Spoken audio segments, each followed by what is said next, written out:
Hello, I'm Evynee. I recently finished Dark Souls 2 and I'd like to share my thoughts and feelings about the game. I'm not the biggest gaming expert, but I had a lot of fun playing Elden Ring, which led me to finish Dark Souls 3. After that, I tried Sekiro, but I still felt like I hadn't fully explored the Dark Souls universe. So I went back where it all started and played Dark Souls 1. Then, with a bit of help from my friends, I decided to finally try the second one. And now my journey through the trilogy is complete. I played the Scholar of the first Seed edition, and my first playthrough took me around 24 hours. There are a few things I really want to talk about.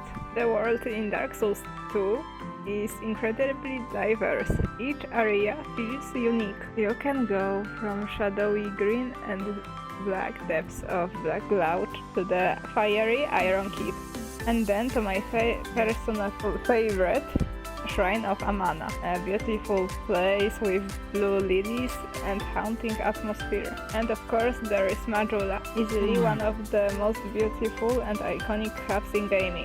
Quiet coastal town that somehow feels peaceful even when everything else is trying to kill you. I also really liked the concept of exploring memories, such a fresh and creative idea. But not everything worked for me.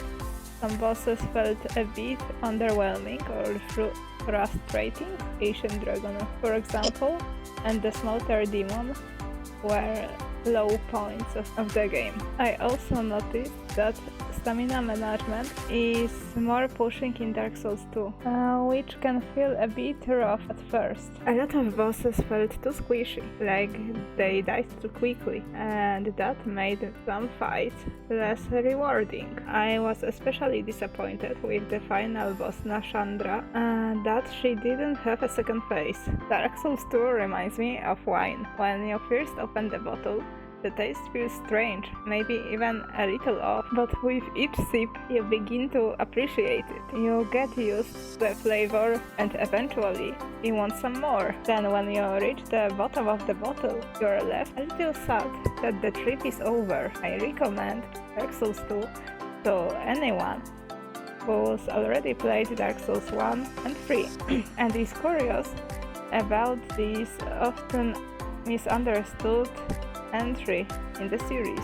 For me, it was a strange but funny, memorable experience. I'd like to thank my growing community for supporting me during this playthrough. Truth be told, I lost some of my trust to people, but after all, it was quite a funny trip. Thank you for watching, and if you like this video, please sub, comment section belongs to you. Until the next time.